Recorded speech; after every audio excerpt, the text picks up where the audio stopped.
దేశంలో మరో మందిర్ మసీదు వివాదం కొనసాగుతుంది. ఇప్పటి వరకు అయోధ్య బాబ్రీ మసీదు, కాశీ విశ్వనాథ ఆలయం, జ్ఞానవాపి మసీదు, శ్రీకృష్ణ జన్మస్థలం, షాహీ ఈద్గా దర్గా వివాదాలు దేశవ్యాప్తంగా తీవ్ర చర్చనీయాంశంగా మారాయి.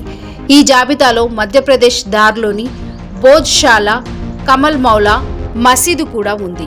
వసంత పంచమి నేపథ్యంలో భోజ్శాల కాంప్లెక్స్లో హిందూ ముస్లింలు ప్రార్థనలు చేసుకోవచ్చని సుప్రీంకోర్టు తీర్పు ఇచ్చిన నేపథ్యంలో ఈ అంశం వార్తల్లో నిలిచింది. ఒకప్పుడు వేదఘోష, సంస్కృతంతో ప్రతిధ్వనించిన ఈ చరిత్రాత్మక కట్టడం ఇప్పుడు వివాదంలో ఉంది. ప్రస్తుతం ఆర్కియాలజికల్ సర్వే ఆఫ్ ఇండియా దీనిని భోజ్శాల ఆలయం, కమల్ మౌలా మసీదు సముదాయంగా పిలుస్తుంది.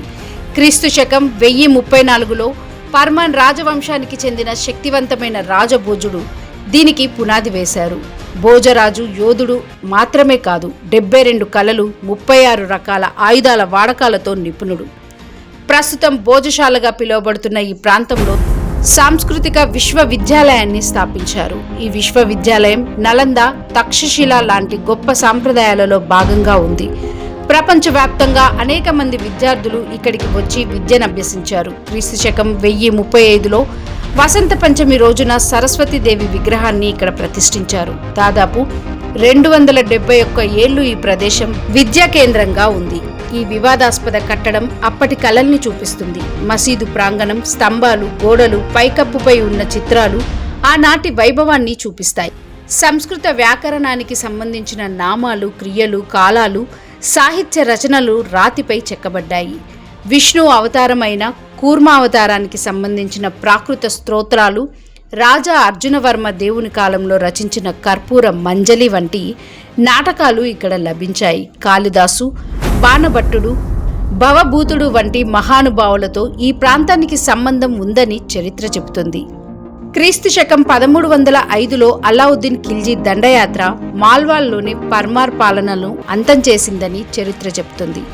దీని తర్వాత భోజశాల రూపాన్ని మార్చడానికి ప్రయత్నాలు ప్రారంభమయ్యాయి. క్రీస్తు శకం 1514లో మహమూద్ షా ఖిల్జీ II దీనిని మసీదుగా మార్చడానికి ప్రయత్నించారు. ఈ సమయంలో కమల్ మౌలాల సమాధిని ఈ ప్రాంతంలో నిర్మించారు. అయితే చారిత్రక ఆధారాల ప్రకారం కమల్ మౌలానా దాని నిర్మాణానికి 2 దశాబ్దాలకు ముందే మరణించాడని సూచిస్తున్నాయి.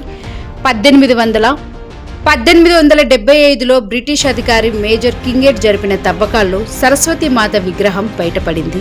దీనిని బ్రిటిష్ వారు లండన్కి తరలించారు.